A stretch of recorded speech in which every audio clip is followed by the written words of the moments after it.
Good space time, y'all. In this episode of the Citizen Cosmos podcast, we spoke with two members of the Idena community, LTraveler and TravCrypto. Idena is a human-centric proof-of-person blockchain concentrated on achieving equal voting power for its participants. We discussed validation, AI, consensus, mining, POW, POS, and rewards, plutocracy, quadratic staking, oracles, and controversial decisions. We are like a whole ecosystem that are using our brain to support that blockchain. There is one very important thing of the mining, that you don't need a powerful machine. I've seen projects fail, rise, and one of the biggest reasons a lot of projects fail is the lack of that community involvement, in my opinion, is the lack of the community remembering that this is a decentralized space. In terms of Idena being a proof-of-person chain, or one person, one vote, as far as the consensus mechanism, I think the whole idea is to have a more equal and egalitarian system that anyone in the world can participate in. Before we rocket off into the podcast, here are the latest news from the sponsor of this episode, Cyber. The Cyber Congress DAO has opened the portal, and Atom, ETH, Terra, and Osmo users that meet the requirements can claim their gift and their moon citizenship on sib.ai. Good space time, y'all. Welcome to a new episode of Citizen Cosmos. I have with me today two guests, LTraveler and TravCrypto, both community members of Idena. It's also a Cosmos-based project. They will tell us all about it. It's a very interesting project. I'm not going to say anything. I'm going to let them introduce themselves and speak all about it. So, guys, LTraveler, TravCrypto, hey, guys. Whoever wants to introduce themselves first, welcome. Community knows me as LTraveler. I'm in the project like 2 years, maybe 1 year and a half. Don't remember exactly. So at the beginning, why Idena catched me, because the first thing what really were interesting, that you can get into the crypto world without any penny in your pocket, like without any money. And it was pretty cool. Someone tells me, hey, do you want to solve some puzzles and then you're going to get paid? I said, wow, that's something interesting. So that's how I got joined into the community. But then I started to discover, and when I go deeply, I said, wow, it's not just about solving tasks. It's actually something new that I have never seen before. And then I start to go deeply. I have developed this script that help people to run Idena node on Linux server. And then I have made my YouTube channel because I really like to, as you can see, there is like a chroma key. So I'm making some video tutorials that are explaining how Idena works and how it could help people to develop the fair democracy. So then I joined and I started to help with the translation of Idena Chronicles and other material from English to Russian.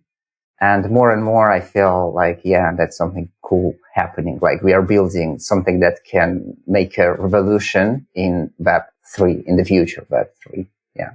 Yeah. And hey, guys, my name is TravCrypto. I've been involved in crypto probably since 2016. And I started, I think, like most people, as a skeptic, a little bit skeptical of crypto and what all it could really offer. And basically over time, after reading like the Bitcoin white paper and other white papers like the Ethereum white paper, I got really interested in blockchain technology. And basically, I came across Idena because of the concept of I wanted to participate in validation, but other blockchains can be very plutocratic and can require you to have a large amount of wealth in order to participate in validation. So I wanted to find a layer one blockchain that anyone could participate in, no matter how much wealth they had. And that's how I came across Idena. And I've been actively involved, at least for the past couple years. And like LTraveler said, the ethos is really, really cool within the community because it's accessible to anyone and everyone. And that kind of brings us where we are today. I have several questions straight away. I'm going to try not to jump, and let's go part by part. So the simple question, and for you it's obvious, but let's break it down for myself and for everybody there who might have still not have heard about Idena. I hope I pronounced it correctly. Which one of you guys wants to give a brief overview and not just, but also the consensus behind Idena, which is very special? So the idea, I mean, who wants to give a brief overview of what exactly it is and what it is you guys do and why? What is the goal of all that idea behind Idena? I think TravCrypto will start and I will continue. Go. Cool. I see you guys are prepared for this. I can see that you're prepared for this. I can see that. Go, man. Yeah. So Idena basically is a layer 1 blockchain, like I mentioned, but any human can participate in the validation. So the consensus mechanism is proof of person. And rather, unlike, let's say, Bitcoin, which is proof of work, where you need an ever growing amount of machines to participate, or unlike what is soon to be Ethereum 2.0, hopefully, if it ever happens, proof of stake, where you need an ever growing amount of the actual cryptocurrency in order to stake and participate in validation. You just need yourself. You just need to be a human being, and you need to participate in what's called a validation ceremony, which currently happens approximately every 3 weeks. And that validation ceremony is basically puzzles or flips proving that you're human. So you solve these puzzles over a relatively short period of time, and you prove that you're in fact a human. And once you do that, you can participate in validation on the blockchain, where you can earn mining rewards for validation. So that's the very basic overview. And I think now LTraveler can probably dive into a little bit more of the technicalities. So as TravCrypto said, we're developing the network that's going to be part of Web3. If we look on the process of participation to the network, we can see that as a game, it's like first when you're just joining to the network, you're just candidate. And to protect our blockchain from bots, we have created a system to invite new members only through the invitation codes. So you cannot just become a candidate and join to the ceremony without invitation code. So first of all, you are taking the invitation code.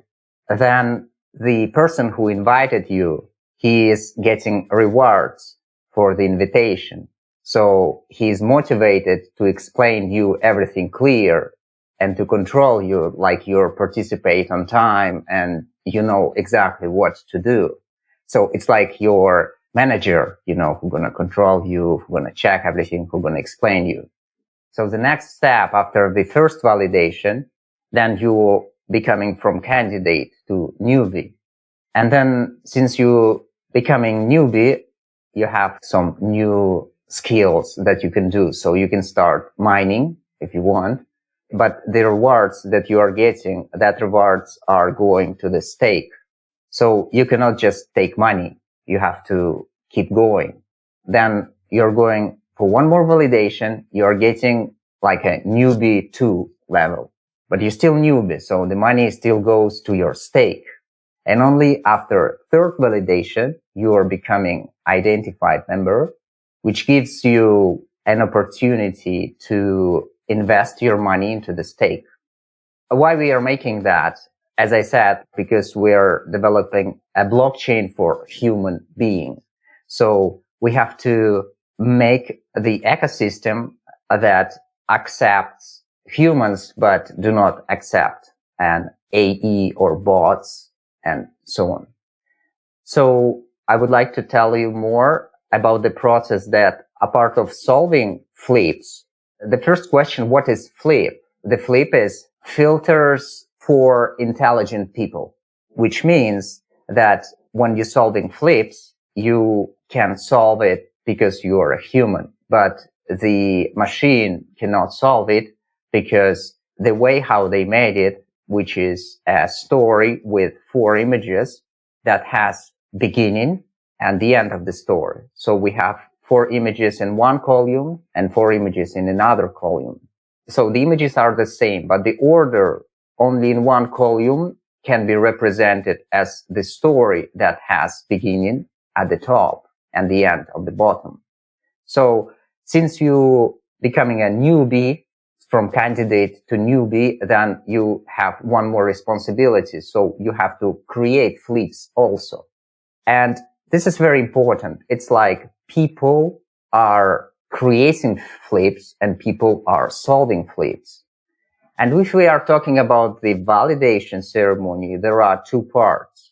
The first part is a short session. The time window of the short session is 1 minute and 45 seconds. Why we have short session? Because the short session could guarantee that only one identity and one human can be connected. It's like the period of the time is very short, so you cannot pass validation from many identities, which is very important. And then we have the second stage. And the second stage is a qualification session, like a main session, a long session. And the purpose of the long session is to check flips that have been created by other people. What I mean by checking is to see that all of the keywords are connected to the images, and also that there is no marks or hints that helps you to solve the flips. So we are moderators, and also we are the people who are examined by other identities. So we are like a whole ecosystem that are using our brain to support that blockchain. And this is more or less like a general explanation. I like that. It's a very decent explanation, easy to understand. I have questions. They're going to be some of them devil's advocate, of course. So let's play a little bit with some of the things that you said, and I'm going to try to twist maybe some, but I want to hear the answers. This is why I'm doing that. So first question, which comes out to me is the obvious: why human-only chain? Why does Idena doesn't recognize bots, machines, AIs as a full-on intelligent beings capable of participating in life of a chain in equal way to human? Yeah, that's a great question. I'll take it from a high level, I guess. So my understanding is Bitcoin's consensus mechanism originally was kind of one machine or one node. So anyone could basically participate with their computer, their laptop, and they could validate on the proof of work blockchain, which is known as Bitcoin.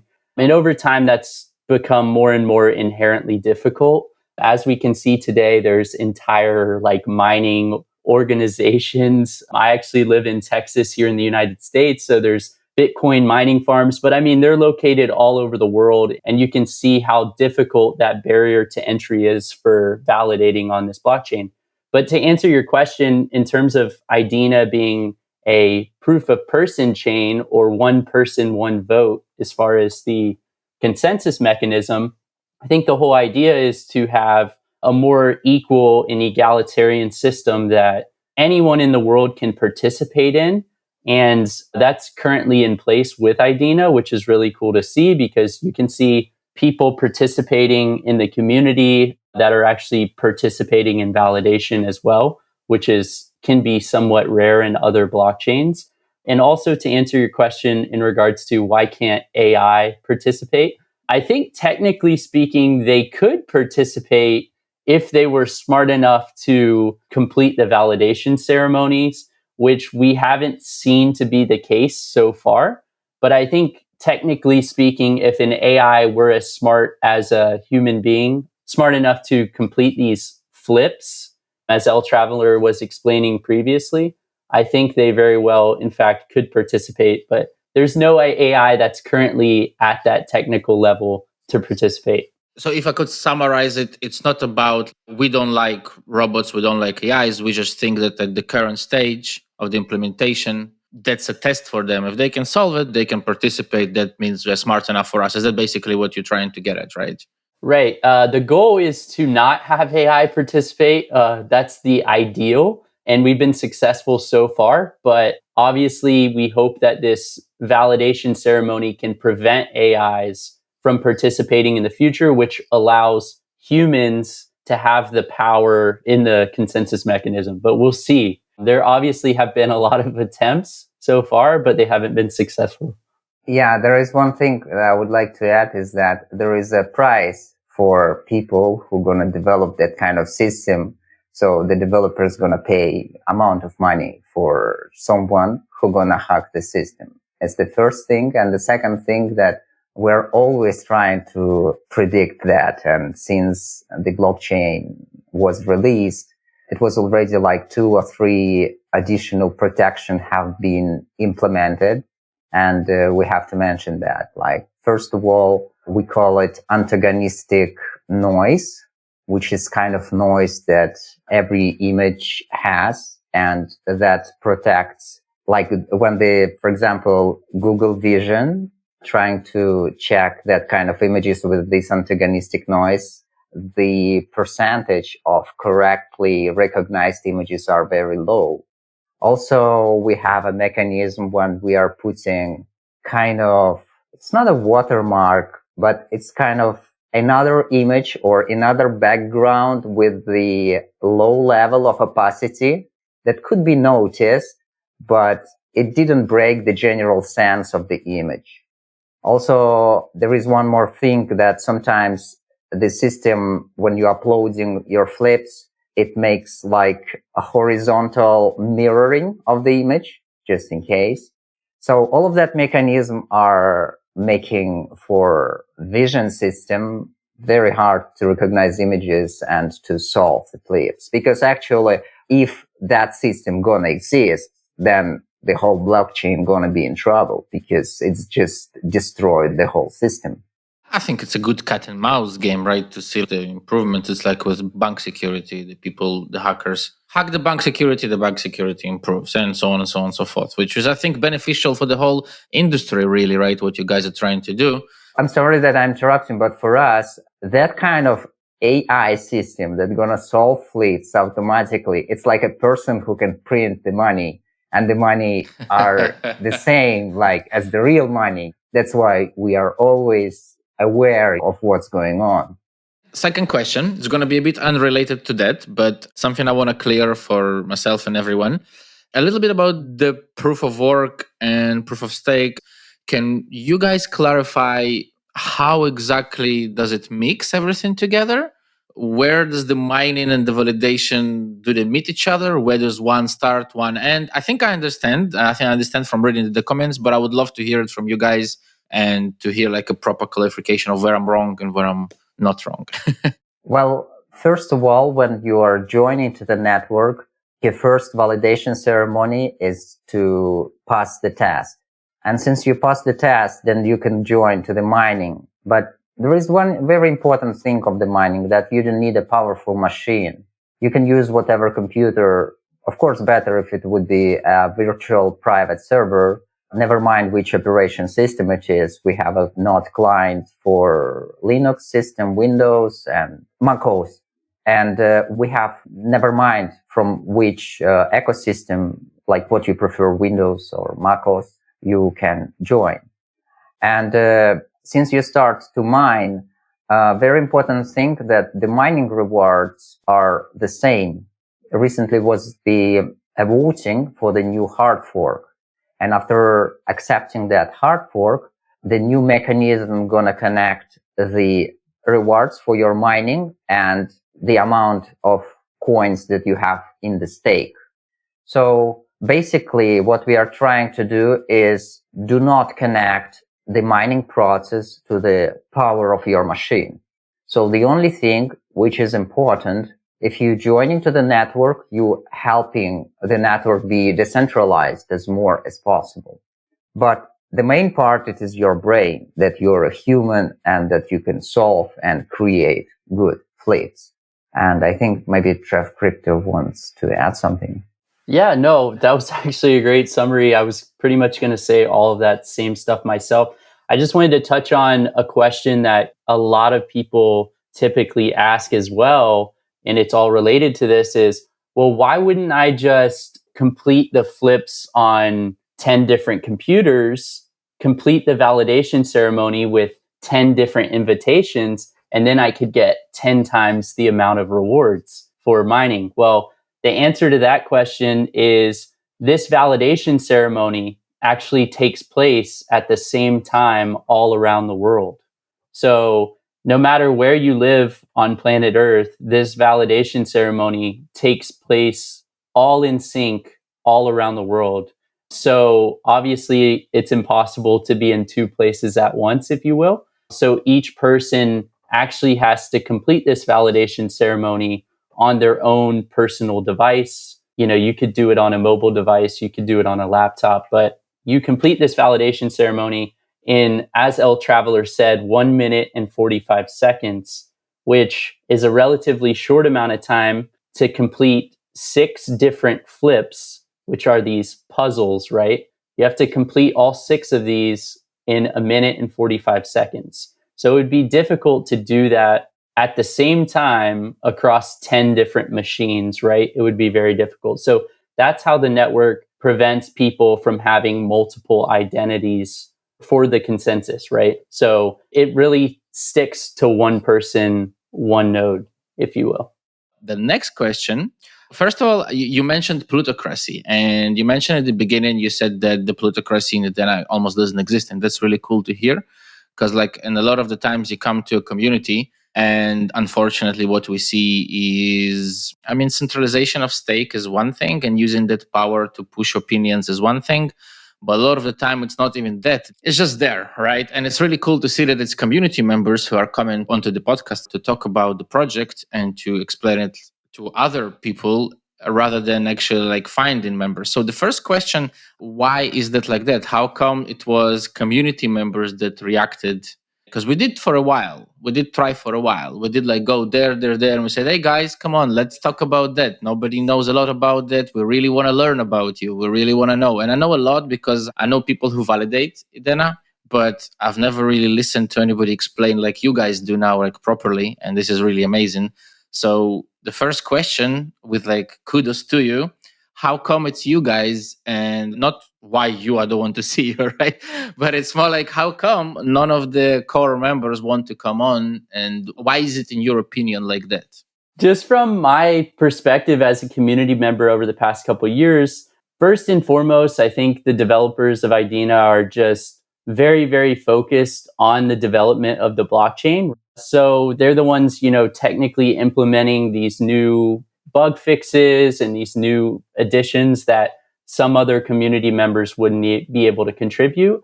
And I think it's also this ethos of a community-driven project, right?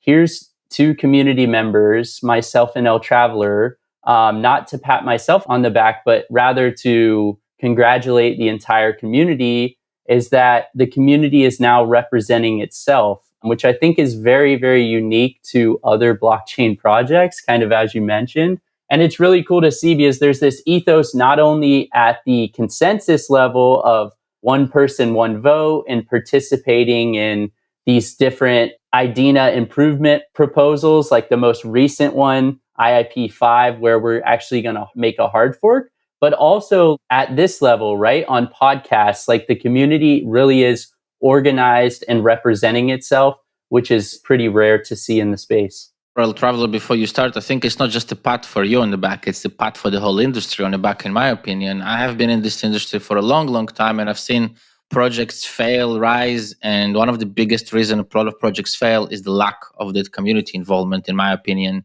is the lack of the community remembering that this is a decentralized space where that's what we're supposed to do. We're supposed to kind of be doing this thing and not having one team to lead you to the light kind of thing, right? But this is, of course, an opinion, and I'm sure there are others, but I really love it that it's like that. And sorry, LTraveler, I know that you had something to add. Well, what I was trying to say is that I think any project gonna get success when you are always in touch with the community.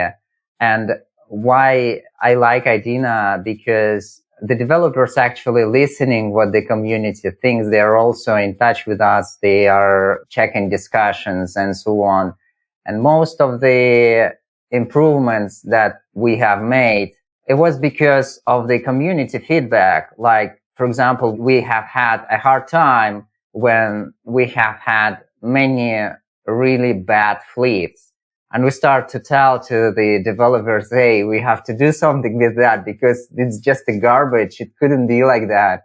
And then there were a lot of improvements. For example, now we have a qualification part of the flips. It's like if you really like the flip, you could put the star, and then if that flip, that specific flip, gonna get the majority. NFT.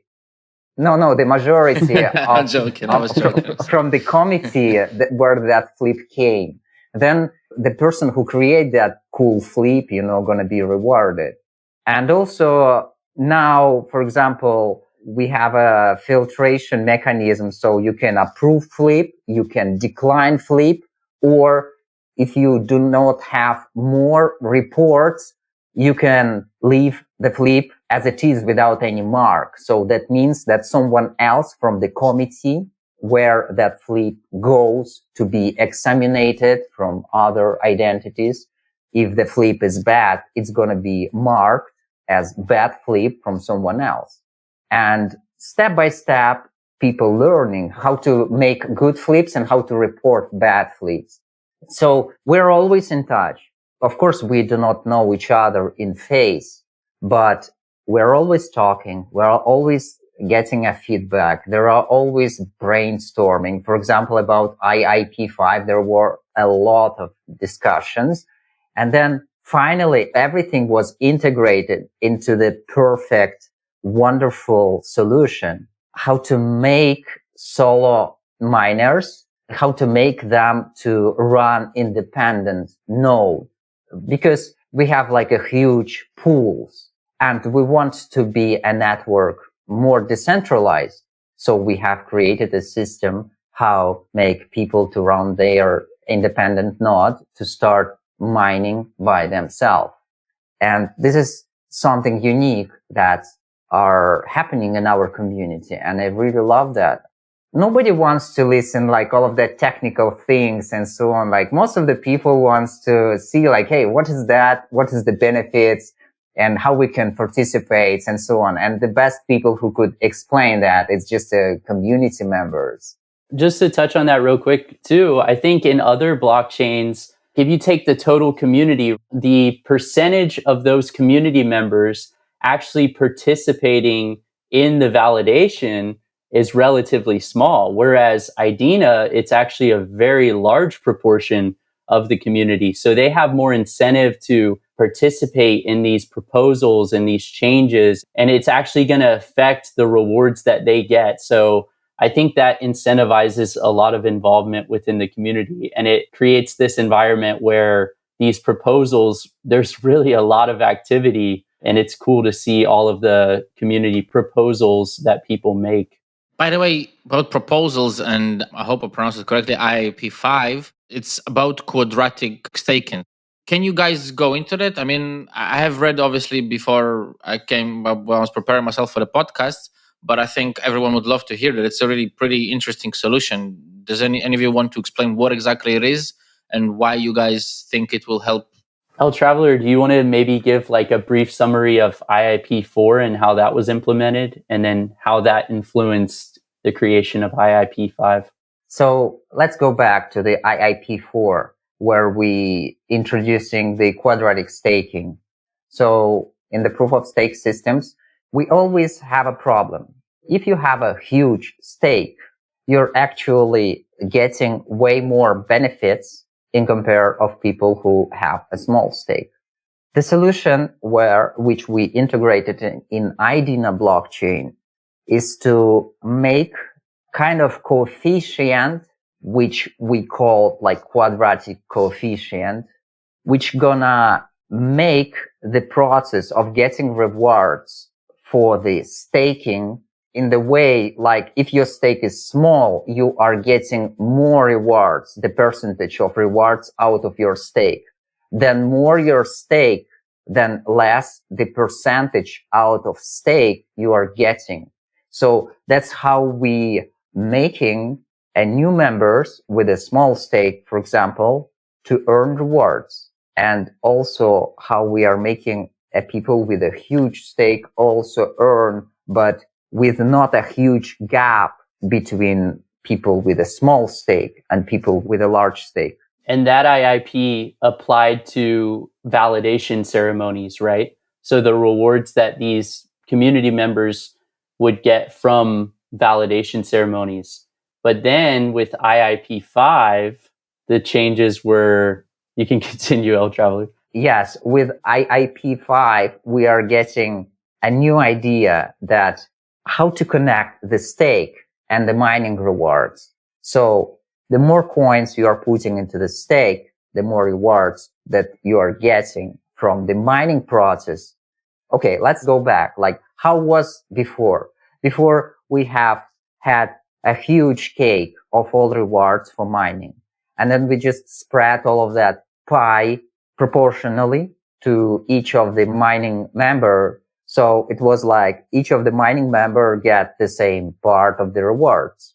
We have had a connection to the age of the identity. So if your identity have had more epochs, like more ages when you are in the system and the blockchain, then you're getting more. So the newbies were getting less.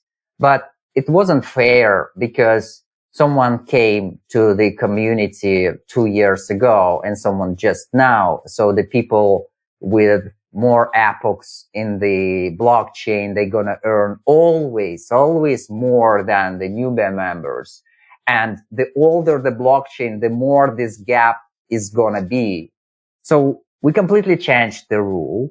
And now, never mind how old you are, the most important thing, how much coins you have in the stake. So you have more coins, your rewards are going to be bigger. And also it is very good for the economy of the Idena because people are not going to exchange the coin after each validation. So the coin's going to be inside the blockchain. And a key little point to throw in here too is that this only applies to this quadratic staking for mining applies only to mining rewards. Each person still is one person, one vote in terms of actual consensus mechanism and things like hard forks and implementing these IIPs. Each person will still have their own vote. This quadratic staking is in regards to actual mining rewards. It's quite interesting that you use the same like quadratic voting model because a lot of I've seen it implemented in airdrops a lot, especially where you don't want the whales too big of an airdrop. So the idea is the less you have, the more you get. The more you have, the less you get. I don't think I've seen a blockchain before implement it on staking rewards. I think this is the first time, at least to my knowledge, that I've seen this being implemented. And I didn't know about it. I was only when I was preparing for the podcast, I did see, I think on one of your Twitter accounts, like a print screen or a poll about what you guys think. And then I started to research it and I was like, oh, this is quite interesting. I've never seen this implemented before. Another really cool thing I've seen across Idena and your guys' posts was what I call DEMA, but it's not my words. It's the words of from another blockchain, decentralized marketing. So like DeFi, DEMA, they're kind of playing with the same thing. But I have noticed that some posts as well and some explanations on how Idena can play a big role in making advertisement decentralized. Do you guys want to talk a little bit about that as well, if you're cool with that? Yeah, I think TravCrypto will start and then I will add like technical things. Yeah, so this is actually, if you're referring to like the concept of decentralized ads, like on-chain ads, this is something I actually was most excited about for Idena a while back, and I still am. I think the concept of advertising on-chain in a decentralized way is like really applying blockchain technology in a way that can really revolutionize like an entire space, like decentralized marketing, as you just mentioned. So how it works is essentially there's this concept of oracles on chain, and you can create an oracle like an ad. And when you create this ad, it goes to the oracles or people to decide whether they're going to approve it, right? So it needs to be approved by the community first. And once it is approved, then it is actually displayed on chain. So like when we go, it's not currently implemented, but after the implementation, it'll be once you're doing the validation ceremony, you'll actually see these ads displayed. And the money spent on these ads is actually burned in the form of Idena's native cryptocurrency, Idena. That's actually burned on chain in order to display these ads to people around the world. So I think that concept of decentralized marketing is really, really cool. And I think it adds a lot of value to the blockchain because as this Idena is burned, obviously there's a lower supply, and we all know the concepts of supply and demand over time. So yeah, it's really cool to see. And one more thing that I would like to add is that you can advertise whatever you want. We don't have rules. The only rule that we have that the community must to approve your ad. So it works like you're sending an advertisement to be examined by committee of people that's going to be randomly selected from the whole network. And then if you are getting majority that they approve your ad, then you can actually run your advertisement company. And this is very important because nobody gonna tell you, hey, we have rules, you can promote this thing and you cannot promote that thing. So people gonna take a decision what is good and what is bad. And this is the main point of the future, I guess, because we always know about discrimination, about censorship and all of that thing. But for example, why someone gonna choose what is good and what is bad? Because you have to ask at least randomly of some members, and if it is good, why not? This is the main principle of our advertisement platform. And also you can run whatever oracle you want. For example, you can ask whatever thing, you can make a poll. There is very large options, many details that you can put into your oracle voting, and you can get a feedback from the community. Yes, of course, you have to pay for that, but the feedback that you're getting from the real people. So it is very hard to manipulate of that vote system. And that's actually how we are implementing our Idena improvement proposals. First, the person who wants to propose that idea has to describe that idea pretty clear. And then we have delegates, and that delegates we are choosing every 3 epochs.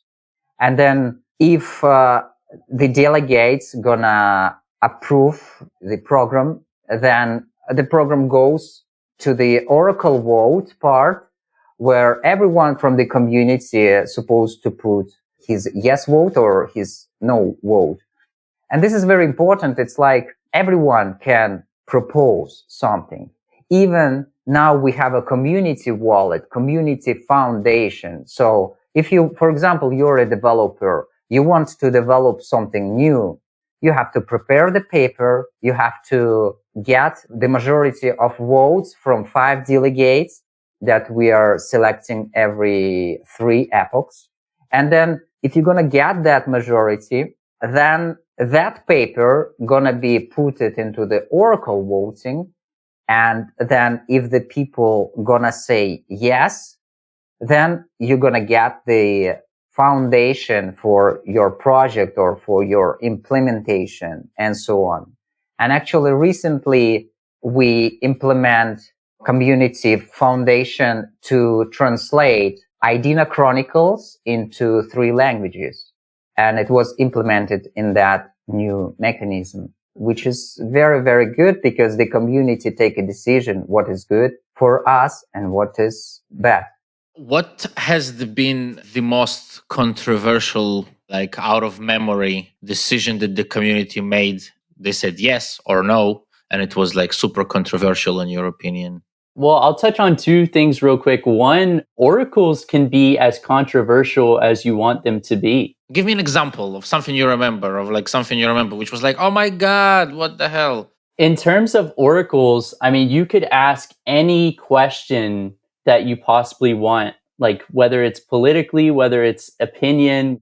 So one that I can think of off the top of my head, and this is obviously going to be very controversial. Go for it. So yeah, I apologize, but like one oracle off the top of my head, and this doesn't affect the blockchain in any way or the community. This is just an open question, right, to anyone. One that I saw is, should abortion be illegal or illegal? Yes or no? That's not that controversial. Come on, give me more than that. Let's go harder than that. No, Come I mean, on. it can be controversial depending on I'm political joking. environments, right? Of course. So it's just cool because here you have this democratic system, like true democracy, with community members literally all over the world in all different political environments from all different backgrounds, and they can literally just vote. They think it should be legal or they think it should be illegal. And there you get a true perspective into what people's true thoughts are on any given matter. So I thought that was really cool. I think that's like a concept of true democracy. But then another example, the second point I wanted to say is these improvement proposals like IP5, that was controversial within the community because there's certain people that think these mechanisms should be a certain way. And then there's certain people that think they should be a different way. The coolest part about this is you always have differing opinions. That's just kind of like the basis of human nature. But it's so cool to see when these proposals are brought up. It's not always just bipartisan, right? It could be 3 or 4 different thought paths, and everyone breaks down their own explanation of why they think it should be this way, that way, or the other way. And then once you get those explanations, then the community can put in their thoughts and input. And when it's all said and done and you have this very broad overview of this IIP5, that's when community members can take action and actually participate in voting. And depending on the results of the vote, that will actually create a hard fork of the blockchain, which you could arguably say doesn't happen in most other blockchain communities. I want to add one more thing because everything is private. That's a key point. Yeah. You can ask whatever questions you want. Nobody gonna judge you. Guys, kind of like a resume wrap-up question, which is a traditional question for all the guests that come on the show that I would love to hear for an answer from you as well. And again, I guess it's to both of you, so turn by turn. And especially you being community members, this is actually going to be really interesting, I think. What keeps you motivated to do what you guys are doing today, whether it's for Idena or whether it's for the whole of blockchain industry? What keeps you getting out of bed every day and saying, yeah, fuck yeah, I'm going to carry on doing this? And it could be the rewards, of course. But I think from your answers, it will be a bit more elaborative. So I would love to hear that. I would like to start because it just reminds me of the story, how that community proposals came out about the translation. I mean, I was like so attracted by the Idena, and I just wrote to the developers. I said, hey, I want to translate your chronicles. It would be wonderful because I really feel to do it. I didn't expect any rewards and so on. And then I have made the first translation. And the developer said, wow, that's cool. You know, like, we're going to pay you. I was like, wow, okay, that's fine. And then the same thing, like, I was thinking it would be wonderful because I have a chroma key. I can do something like for fun. And I start just to create videos and the results was also good. And what I feel that apart from your job where we need money, you know, like to live and so on. But what I think should be something that you're really happy to do, like really happy that really makes you enjoy and you really feel that of what you're doing is important. Like people really can use that and they are using it not because you are paying them, because they really need that of what you're doing and they're really doing that because you really like to do that. And I think that the key point of changing our society is to transform it from what I must to do to something what I choose to do because I really like to do. I know how to do it good. And of course, I would like to be rewarded for that. But my main purpose, not because I would like to be rewarded. It's because I really like to do that. I really want to share that. And for me, this is the key point. And the ideas of Idena, the ideas of fair democracy, it is the representation of that kind of style of society. Yes, we are small, but at least you can feel that. And this is wonderful. What about you, TravCrypto? Yeah, so for me, it's very similar to LTraveler. But in the time that I've been in Web3 professionally over the past 3 years and as a community member over the past, I guess, 6 years, I've seen a lot of different blockchains, a lot of different projects, all promising different things. But the thing that makes me most passionate about Idena is this concept of a truly decentralized democracy. And what I mean by that is a global democracy where every human's counted, not just, these regulatory, this area, this geographical location. This is really on a global scale where all humans can participate in this system and their vote can actually be heard, which is really spectacular to me. I think it's a novel concept that hasn't been done at scale. And I think Idena is the technology that can allow truly decentralized democracy to happen at scale. Guys, this has been a huge pleasure to finally hear some good explanations on Idena because there isn't many out of them. I have, for whoever is listening is interested, I know that you guys participated recently in another podcast. So whoever is listening, I don't remember the name, but I will link it up to this podcast. So if please people do listen, we will also add the links, of course, of all the channels, all the papers and everything. So we will also do that. Again, thank you very much for your time, guys. And thank you very much for joining us. Thank you. Yeah, thank you for having us.